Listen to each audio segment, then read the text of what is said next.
इमरान खान का एक करीबी साथी आउट ऑफ द बॉक्स एक बहुत बड़ा सरप्राइज देने जा रहा है और ये सरप्राइज झेलने के लिए मेरा नहीं ख्याल कि एस्टैब्लिशमेंट किसी भी तौर पर तैयार है। ये आउट ऑफ सिलेबस है, आउट ऑफ बॉक्स है और इससे पहले जितने सरप्राइजेस पाकिस्तान तहरीक इंसाफ की जानिब से दिए गए या जितनी मूवमेंट्स शुरू हुई, ये उन सबसे मुख्तलिफ एक चीज होने जा रही है जो कि फौरी ईद के बाद होगा। इसके ऊपर तफसीलन बात करते हैं। दो खबरें और अहम तरीन आज की वीडियो में हमने डिस्कस करनी है। एक, इमरान खान साहब का जो नोबेल इनाम के लिए नामजद होना है, ये कितनी बड़ी फतह है, कितनी बड़ी जीत है। बहुत सारे लोग ये कह रहे हैं कि कोई भी नामजद हो सकता है, कौन सा इनाम मिल गया है। तो ये कितनी बड़ी जीत है आलमी तौर पर। इमरान खान का कद कितना बड़ा हो चुका है, इसके ऊपर भी बात करेंगे। और फिर बलूचिस्तान की सूरत हाल के बारे में, लॉन्ग मार्च कहां पे पहुंचा, क्या सूरत हाल है, क्या हो रहा है वहां पर, किस किस किस तरह की सिचुएशन है और स्टेट के लिए खतरे की घंटियां क्यों हैं। और फिर हम बात करेंगे आर्मी चीफ के बारे में भी कि आर्मी चीफ के कहने पर क्या हो रहा है और उसके मुख्तलिफ तर्जुमे क्यों हो रहे हैं। तो तीन चार खबरें हैं। सबसे पहले मोस्ट इंपॉर्टेंट वन, मैं नजमुल हसन बाजवा हूं। Before we go to details, आपसे दरखास्त है कि अगर आपने चैनल को अभी तक सब्सक्राइब नहीं किया है तो सब्सक्राइब जरूर कर लीजिए और अगर आपने ऑलरेडी किया है तो ज्यादा से ज्यादा वीडियोस को शेयर जरूर कीजिए। इमरान खान नाज़रीन कराम ईद के बाद एक बहुत बड़ा सरप्राइज देने का इरादा रखते हैं।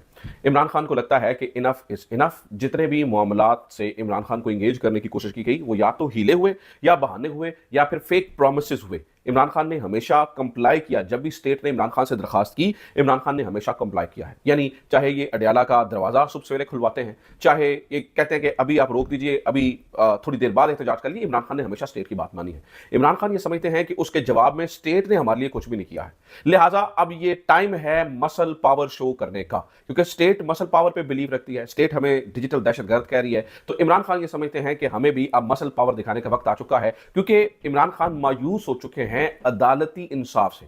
रिसेंटली इमरान खान का यह बयान था कि हमें किसी किस्म की इंसाफ की तवक्को नहीं है क्योंकि ये अदालतें कॉम्प्रोमाइज्ड हैं। और उसकी मिसाल भी हमें मिलती है ना, देखिए किस तरह से इस्लामाबाद हाईकोर्ट को फतह किया गया, किस तरह से नए जजेस लेकर आए। ये सारी चीजें इस बात की मिसाल है कि ये पूरा निजाम कॉम्प्रोमाइज हो चुका है। तो इमरान खान साहब अब अपने बजौरे ताकत इसका, यानी वो अवामी ताकत को इस्तेमाल करने जा रहे हैं। गो कि इमरान खान के खिलाफ भी एक ताकत इस्तेमाल होगी, वो डिस्कस करते हैं, लेकिन अवामी ताकत इमरान खान किस तरह से इस्तेमाल करने जा रहे हैं। ईद के फौरी बाद गंडापुर साहब को साइडलाइन करके, अली अमीन गंडापुर साहब इस पूरे प्लान का हिस्सा नहीं है। गंडापुर साहब को साइडलाइन करके एक अवामी मार्च, एक बहुत बड़ा लॉन्ग मार्च प्लान कर लिया गया है। और ये लॉन्ग मार्च है, ये पिछले तमाम लॉन्ग मार्चेस से मुख्तलिफ होने जा रहा है। इसमें ना तो रियासती मशीनरी इस्तेमाल होगी, ना सीएम इसको लीड करेगा, ना ये किसी एक खास शख्स की फंडिंग से आएगा। मिसाल है, इससे पहले जितने लॉन्ग मार्चेस हुए वो अली अमीन गंडापुर साहब बजाते खुद उसके अंदर अपना पैसा डालते थे। स्टेट का पैसा नहीं डालते थे या अपने सूबे का या सूबाई हुकूमत का पैसा नहीं डालते थे, वो अपनी जेब से पैसे डालते थे। ऑब्वियसली कोई एक तंजीमी स्ट्रक्चर उस तरह से केपीके में मौजूद नहीं था, कोई तंजीमी आदमी नहीं था जो पार्टी फंड इकट्ठा करता, जो जिसके अंदर आम आदमी पैसे डालते। और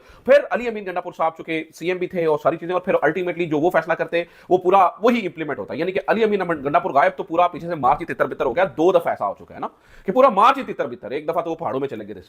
इस दफा नाज़रीन किराम प्लान बिल्कुल मुख्तलिफ है। शायद मेतला साहब इस बारे में दावा कर रहे हैं, वो ये बता रहे हैं कि ईद के बाद ये एक प्रॉपर एग्जीक्यूशन में जाएगा। प्लान क्या है? प्लान ये है कि जुनेद अकबर साहब इसको लीड करेंगे। जुनेद अकबर साहब जो है वो यहां, और वो जो पैसा लेके आ रहे हैं वो अवामी फंड से पैसा आ रहा है। जुनेद अकबर साहब अवामी मार्च को लेते हुए, जिसके अंदर कोई सियासी, यानी कि जिसके अंदर कोई रियासती ताकत नहीं होगी, ये लीड करेंगे टुवर्ड्स इस्लामाबाद। ये मार्च करेंगे इस्लामाबाद की तरफ। इसी तरह से पंजाब से भी मार्च किया जाएगा, लोग निकलेंगे और लोग निकलेंगे टुवर्ड्स इस्लामाबाद। अब इस प्लान के अंदर थोड़ी सी तब्दीली है। मिसाल है, अब ना क्रेनें होंगी, ना कोई ऐसी चीज होगी। जहां पर कंटेनर लगाकर इनको रोका जाएगा वहीं पर खैमा बस्तियां लगाने का इरादा कर लिया गया।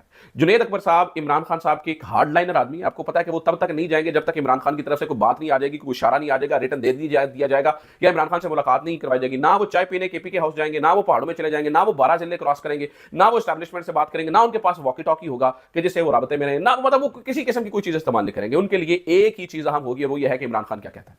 और ये जो प्लान है नाज़रीन किराम, ये पिछले तमाम लॉन्ग मार्चेस में इस तरह से नहीं हुआ है।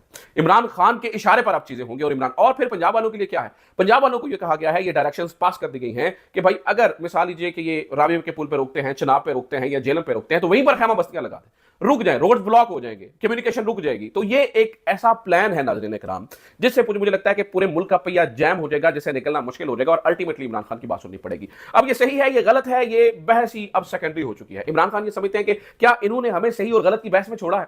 क्या अदालतें अगर इंसाफ दे रही होती तो हम इस तरफ जाते हैं? हम बिल्कुल भी नहीं जाते, हमें मजबूर किया गया इस तरफ जाने को। तो ये नाज़रीन किराम प्लान किया गया है, देखते हैं ये कितना सक्सेसफुल होता है, इसमें क्या अमेंडमेंट आती है। वो ईद के बाद पता चलेगा। अच्छा, एक और खबर सुने, ईद के बाद एक और प्लान भी किया गया है, वो ये है कि तहरीक इंसाफ को हिस्से बखियों में तकसीम किया जाएगा और उसके लिए शेर अफजल मरवत साहब बार बार बता रहे हैं कि फॉरवर्ड ब्लॉक बन जाएगा, फॉरवर्ड ब्लॉक बनने जा रहा है। उसकी भी खबर सुनने, मैं आपको वो भी इतला देता हूं। ये जिन लोगों की लिस्ट है और जिन लोगों के नाम आ रहे हैं, खेत सिवा नहीं होना उन लोगों से, ये बात आप जहन में रख लीजिएगा। अलीम खान, जहांगीर तरीन जैसे तगड़े लोग चले गए तो कुछ नहीं हुआ, अगर जावेद हाशमी जैसे तगड़े लोग चले गए तो कुछ भी नहीं होगा। तो जो लोग इमरान खान को छोड़कर जाएंगे वो इस वक्त अपना नुकसान करेंगे। और शेर अफजल मरवत साहब को ये बात शायद उनके किसी दिमाग के चौथे खाने में अभी बैठ नहीं रही है कि उनकी पॉपुलैरिटी इमरान खान के नाम की वजह से है। वो अगर अपने बलबूते के ऊपर होते तो वो शायद किसी इलाके के काउंसलर भी मुंतखब ना हो सकते। तो वो जो दिल करें। अच्छा, यहां पर जो टेक्निकल बात है ना, वो बहुत इंटरेस्टिंग और दिलचस्प है।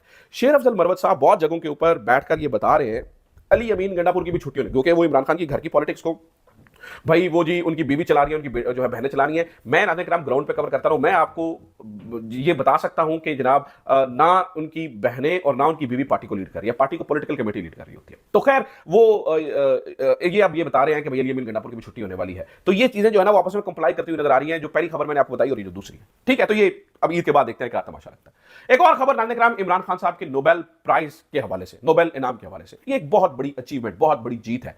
पूरी दुनिया की नजरें इमरान खान के ऊपर इस खबर के बाद लग गई है। बहुत सारे लोग एतराज कर रहे हैं कि देखिए इमरान खान को नोबेल प्राइज मिला नहीं है, नॉमिनेट तो कोई भी साजमा जा हो सकता है, और नॉमिनेशन हो जाए तो कोई, फिर ये कौन सी खबर हो सकती है। मैं आपको बता दूं नाज़रीन किराम, पाकिस्तान को ये एजाज पहले भी मिल चुका है, ठीक है, यानी कि चाहे वो मुलाला या डॉक्टर अब्दुल सलाम के जरिए मिला हो, ये एजाज मिल चुका है। इस बार भी पाकिस्तान को एजाज है कि पाकिस्तान से 2 लोगों का जो है वो नाम चला गया है नोबेल प्राइज के लिए। वैसे भी हमारी तो एक पाकिस्तानियों की तारीख रही है कि जिसको भी नोबेल प्राइज मिला है ना, चाहे डॉक्टर अब्दुल सलाम को मिला था, उन्हें भी हमने ठुड्डे मार के मुल्क से बाहर निकाला। अब जो मलाला यूसुफजई हैं वो भी एक इंतहाई कंट्रोवर्शियल पर्सनालिटी हमने बना दिया। महरंग बलोच हैं तो आपको पता है कि इस वक्त उनके लिए लॉन्ग मार्च हो रहा है, जिसकी खबर हम आगे देने जा रहे हैं। इमरान खान है तो उन्हें हम सबसे बड़ा दहशतगर्द समझते हैं, रियासत सबसे बड़ा दहशतगर्द इमरान खान को समझती है।